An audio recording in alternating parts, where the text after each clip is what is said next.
Bonjour, c'est Cyril des solutions pour réussir en trading.com. Alors, sur cette nouvelle vidéo, je voulais en fait vous montrer une petite méthode avec Belkaya Timing, avec les chandeliers. Donc là, j'ai mis les deux. Bon, on peut penser qu'en fait ces deux indicateurs sont frères quand même, hein. On peut les classer comme ça. Alors j'ai eu des commentaires qui me disaient oui mais bon, le centre de gravité est dynamique, il bouge, donc quand on nous montre en fait des images ou des vidéos de prise de position, eh bien on nous les montre sur de l'avant quoi, donc pas en réel. Donc c'est vrai que c'est pas bien parce que nous on veut du réel à cause que le centre de gravité bouge à chaque fois il est dynamique. Bon c'est vrai que bon là c'est pas une vidéo sur une prise de position. J'en ferai plus tard, mais là c'est simplement juste pour vous expliquer un petit peu la méthode. Bon, par exemple ici là on descendait, on avait un peu d'hésitation. Bon, on se pose la question, est-ce que ça va continuer, est-ce que ça va se retourner. Bon, on peut croire aussi que cette hésitation là, bon, elle aurait pu par exemple venir sur un premier trait vert, pourquoi pas, hein. C'est après en fait comme le centre de gravité donc qui est dynamique, il bouge un peu soit à la hausse soit à la baisse suivant les prix, donc on n'a pas les antécédents d'avant. C'est comme les flèches, elle a un peu se présenter ici, et en fait requalifier, on ne peut pas savoir.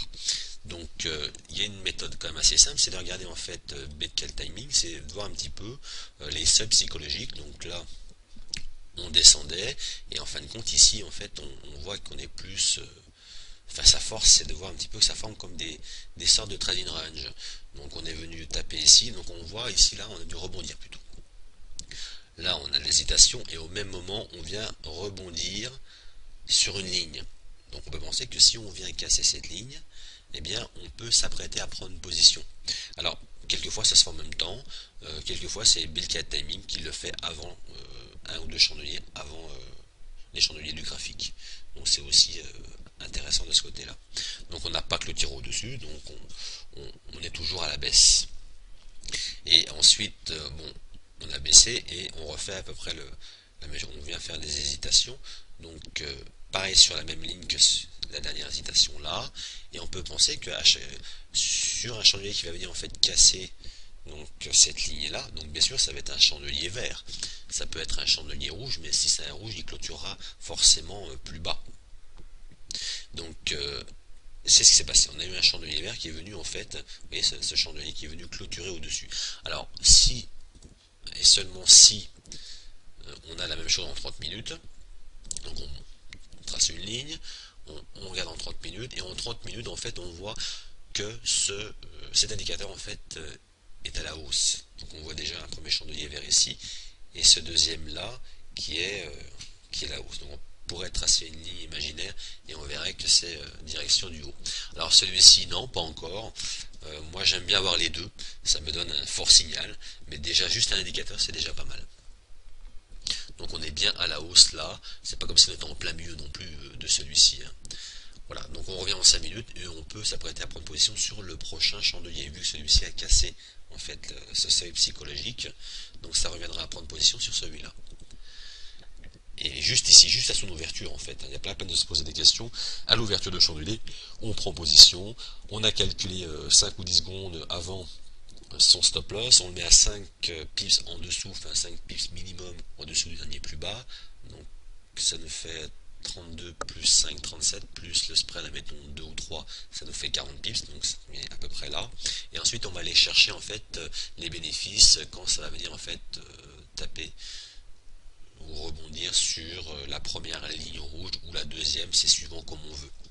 Voilà, donc le but en fait de cette méthode, c'est d'entrer sur le marché et d'en sortir assez rapidement grâce au centre de gravité. Le centre de gravité est là, pas forcément pour nous dire quand entrer, mais surtout quand sortir. Voilà, il faut bien faire cet amalgame-là, cette différence, il est là aussi pour nous dire, pour nous définir nos objectifs en fait de hausse. Premier objectif c'est ligne bleue, deuxième objectif première ligne rouge, et troisième objectif deuxième ligne rouge. Il faut toujours regarder ce qui se passe en 30 minutes. Alors, admettons que le centre de gravité était positionné autrement et qu'on arrivait vers la première ligne rouge comme ceci, ou à peu près pareil, que le centre de gravité était positionné comme ça, eh bien on va aller regarder ce qui se passe en 30 minutes. En 30 minutes, on voit très bien qu'on est toujours haussier, donc on ne prend pas encore les bénéfices, on peut attendre qu'il aille jusqu'à la deuxième ligne rouge, et puis si on voit déjà qu'on a une ligne rouge comme ça, une petite ligne rouge là, sur ce graphique, enfin déjà, j'avais pas vu, mais déjà là on commence un petit peu baissier là, sur celui-là. Si celui-ci il confirme, et bien à ce moment-là on peut prendre ses bénéfices. Parce qu'on peut penser que ça va retourner à la baisse, hein, et c'est ce qui s'est passé après. Ça commence à retourner à la baisse maintenant. Voilà, le but en fait c'est d'aller chercher en fait les seuils psychologiques sur cet indicateur là et de regarder quand ça va en fait casser en fait la ligne imaginaire qu'on va tracer. Et on va regarder en 30 minutes si ça va dans la même direction, c'est bon. Alors, un autre exemple. Donc, par exemple, directement aller voir sur cet indicateur-là. On voit très bien qu'ici on allait rebondir sur la même ligne. D'un seul coup, boum, on fait en fait un plus haut. Très très bien, on fait un plus haut. Donc ça nous fait un grand chandelier. Là, c'est quand même ah non, on est en 30 minutes là, pardon. On est en 30 minutes. Le mieux, enfin bon, on peut regarder quand même, c'est pas grave. On est en 30 minutes, on a un chandelier là qui explose. On va aller regarder en 4 heures. On est aussi en 4 heures. Bon, on peut penser qu'on va monter. Bon, c'est quand même assez. C'est rare d'avoir des grands chandeliers comme ça qui a fait une grande hausse. Moi, je prends pas position après. En 5 minutes, ben c'est pareil. Je vais regarder un petit peu ce qui se passe là.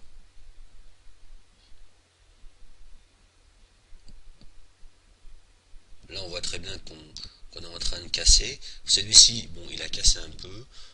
Il suffit de regarder un petit peu ce qui va se passer si on le met dessus comme ça. En 30 minutes, à mon avis, voilà, ça monte pas, ça descend. Donc là, on est en descente. On a un signal d'achat en s'amuse, c'est même pas la peine d'y aller. Voilà, c'est pas la peine d'y aller là.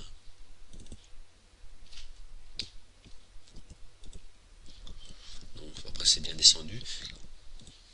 Il faut bien aller chercher en fait cet indicateur là en fait il va révéler pas mal de secrets. C'est comme les gaps. Regardez, pardon, on en a ici entre ce chandelier là qui a fait effet ressort en plus, on voit très bien qu'il a fait un effet ressort, donc ça c'est un signe de retournement à la hausse. On vient de faire un gap là. Généralement quand on a un gap comme ça qui n'est pas très haut, hein, qui est plus de ce côté là, eh bien on va aller directement sur la première ligne, quasiment sûr, sans revenir en dessous de ce chandelier là et vice versa sur le graphique. C'est ce qui s'est passé là. On aurait pu prendre position par exemple sur le rouge, ici mettre un stop loss là, et ensuite aller chercher de ce côté là les bénéfices. Le tout en fait c'est d'être patient. Si on est patient, c'est le mental en fait le trading. Il faut bien être patient, il faut bien regarder ce qui se passe. Alors là on avait bon, c'est pas obligé que ça se fasse toujours sur cette ligne là. Moi ce que je vais chercher, je vais aller chercher par exemple trois chandeliers, trois clôtures de chandeliers sur une même ligne. Donc quand ça va repartir à la hausse, quand il y a un retournement haussier, je vais rechercher trois clôtures donc au-dessus. Là en l'occurrence j'en ai pas. Bon là j'en avais. Mais c'est trois là. Et puis je vais aller regarder un petit peu ce qui, voilà, sur le. Je vais mettre une ligne au-dessus du troisième, du dernier quoi. 1, 2, 3. Je vais là. Et le prochain chandelier qui va clôturer au-dessus, je vais regarder en 30 minutes si s'il est haussier ou pas. En l'occurrence là il n'est pas haussier là. Sur celui-ci. Il est baissier encore là. Et on voit que c'est encore baissier là. Donc c'est pas la peine. Je vais aller rechercher soit un bon trading range ici, soit trois en fait. Tiens, là on en avait près 3 l'un côté de l'autre, sauf un qui est au milieu. 1, 2, 3. Donc je vais regarder là. Je mets ma ligne, avec un prochain chandelier, paf, il clôture au-dessus. Est-ce que je vais pouvoir prendre position? Donc à la hausse, je vais regarder ici. Là on commence à être à la hausse un petit peu ici, on a au moins un indicateur qui est à la hausse.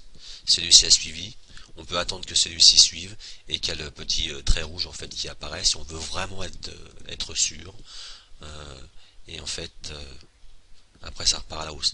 Voilà, donc en fait, il faut bien regarder, il faut toujours avoir deux time frames et aller chercher les sortes de trading range sur cet indicateur là. Et dès que le prochain chandelier vient casser ce trading range, eh bien on va regarder en 30 minutes si ça va dans le même sens. Et si ça va dans le même sens, eh bien on peut prendre position jusque vers une première ligne rouge ou la deuxième ligne rouge. Le but c'est de prendre des bénéfices quand même assez rapidement. Voilà, tout simplement. Donc cette vidéo maintenant est terminée, donc je vous explique un petit peu de façon succincte cette méthode. Je reviendrai dessus, je ferai des prises de position, donc et je les filmerai, donc l'avant, le pendant et l'après. Comme ça on pourra mieux se rendre compte de la fiabilité de cette méthode. Je vous remercie, je vous dis vous dis à très bientôt et surtout de très bons trades. Au revoir.